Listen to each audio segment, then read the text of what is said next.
This is a video about the problem-solving strategy of adopting a different viewpoint. You can use this in math, in life, and when you're videotaping, like you'll do in your final project.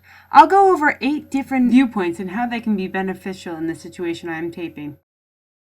The first viewpoint we'll go over is the above viewpoint, which is the view from one person on looking down on a situation. In this situation, an above viewpoint can be beneficial because you can see the entire picture. The above viewpoint can be seen either from the front or the back of a situation, as shown here.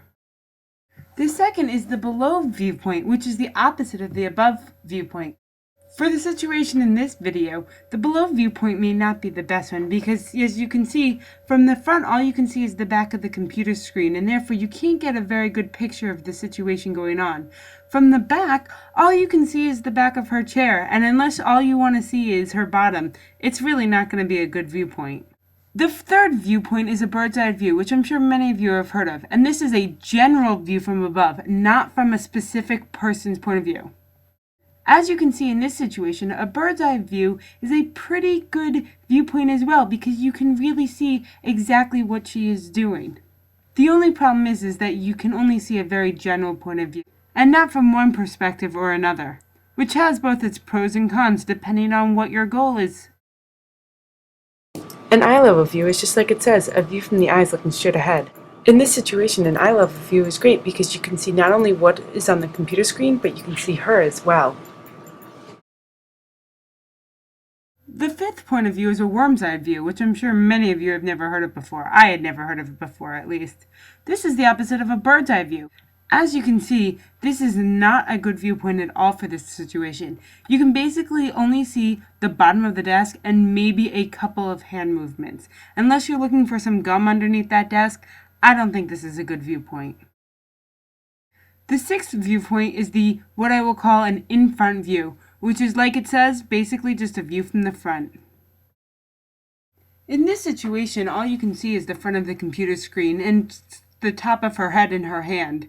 As you saw in the above and the below viewpoint, the in-front viewpoint can be used in combination with the above and below to show different aspects of the situation.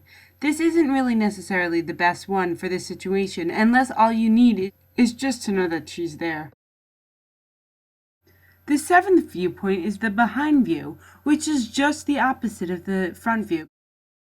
This viewpoint can be good in this situation because you can kind of see what she's doing on the computer and just making sure that she's still on task if you were to be in a classroom situation. The only problem is that you can't really tell exactly who it is unless you knew people from the back of their heads. The eighth and final viewpoint is the panoramic view, which is very different from any other view because this is really needed with a video camera. It is the entire unbroken view of the situation. This viewpoint can be very beneficial in this situation, like in most situations, because you can really see everything that's going on. It's just an unbroken circle of what the situation looks like. Now that I have shown you 8 different viewpoints, it's now your turn to take these viewpoints and use them in math and everyday life, in addition to the video projects you will be doing. Directions and tutorials are on the Webquest.